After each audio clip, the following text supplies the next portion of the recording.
Ran to the dining room and the kitchen. I was scared for my life. It was the most terrifying thing I've ever experienced. I felt like my life was over. I froze. It was a nightmare. It was hell on earth.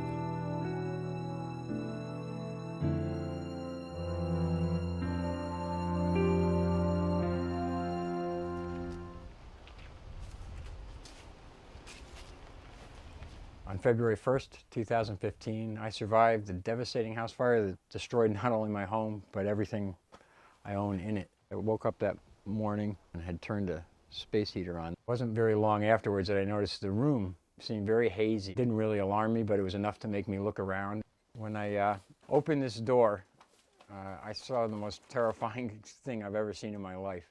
The entire ceiling of this room was a rolling sheet of flame. I realized I had less than 2 minutes at that point to get out of the house safely. So I ducked under the flames. I was literally running for my life as I came up these stairs. My big concern was to wake up Mary, the other person who was in the house and was asleep in the back bedroom. Never want to see your home like this. Brett tried to yell out to me. I wasn't hearing that. It wasn't until he came in and shook me on the leg and said, "Mary, get out, the house is on fire," that I startled awake. I didn't think to grab anything. My job was to just get down that hallway as low as possible because the smoke was unbearable. We probably got to right about here when the smoke got so thick that we literally couldn't see the light coming through the window that was right in front of us. I was keeping my head down and just feeling the hallway, wall to wall, just to keep me on balance, to get to the living room and to exit through the front door immediately. In hindsight, that decision almost cost us our lives. Firemen will tell you always stay low to the floor when you're in a smoke situation. The smoke is not only toxic and can possibly temporarily blind you, but it can also become superheated and burn your lungs or flash over in the fire at any moment and burn you. But we were lucky, and we made it through the living room and out the front door to safety. Unfortunately, our cat was still inside, and we could hear him, but there was really no way you could have gotten back in. Hearing your animal, who's like your child, screaming out for you, you feel useless. All you want to do is save your pet. Don't do it. They say animals have amazing survival instincts, and if there's a way out, they're probably going to find it. So if he's trapped, you probably will be too if you go back in for him. I tried to go back in to get him, which you should never do. And I was met with thick, black, hot smoke, and I saw flames coming at me. And at that point, I realized I had to let him go. I wasn't wearing the gear that firefighters have to wear going into a situation like that. And I could have very easily had passed out, and the oncoming flames could have killed me on the spot. I had to exit the house. That is your primary duty, to get out and save your life, because you have people dependent upon you to survive.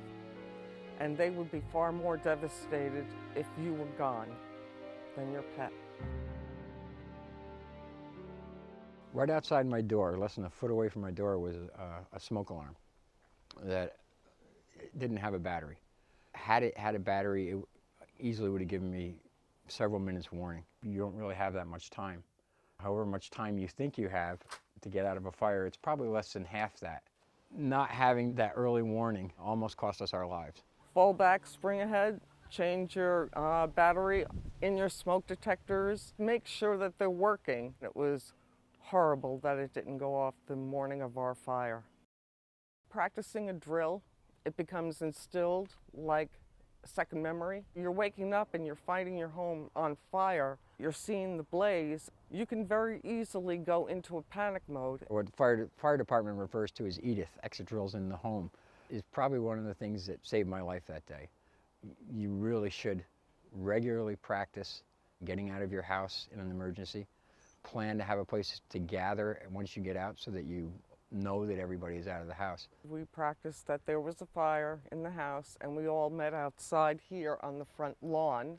We hadn't kept practicing that, but it is very important. Go through your house and find every safe exit there is, because you never know when one exit's going to be blocked by fire and you're going to have to find another way out. So that morning, once I opened that door and it was faced with a wall of flames, I knew instinctively I had 3 ways out. One of them was a door across the room that led to the garage, and the fire was between me and that door, so that wasn't an option. So I took the basement stairs to the first floor and out.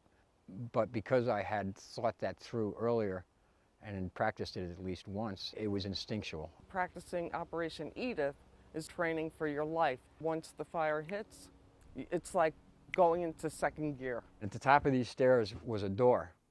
I opened the door and ran through it, and I didn't close it behind me.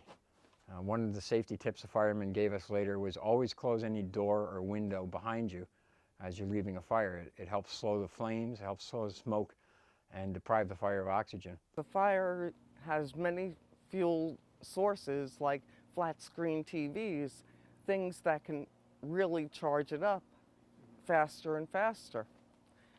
You just want to get out of your home as quick as possible. Also, once we got out, I was holding the front door open trying to call for our cat, so I was giving it a direct shot to piles of fresh air and burnable material in the living room by not closing those doors and trying to help contain the fire.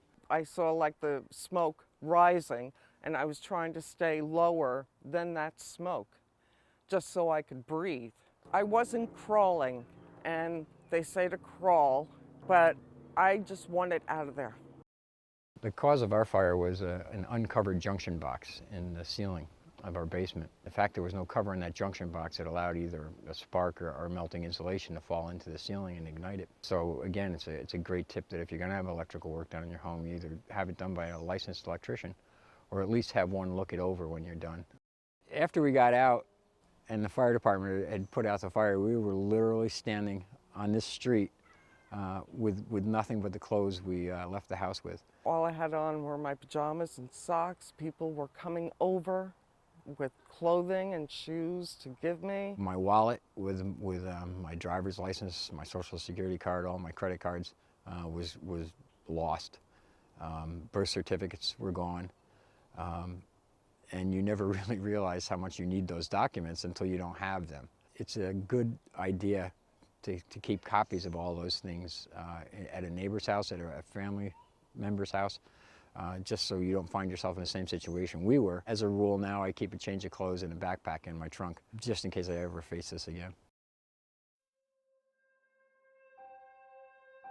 This is not an experience you ever want to go through. That day was like walking through Jell-O. The fire itself was horrible. The aftermath is even worse. Visit your local fire department. Find out the certain steps to take in order to get out safe. Make sure your smoke detectors are working, please. Mine never went off that morning. I could have very easily died when the fire broke out. I was asleep. And that detector was close by to my bedroom, and that could have been my lifesaver, because my husband could have been killed already. You never realize how difficult it is, and I hope nobody ever has to go through that.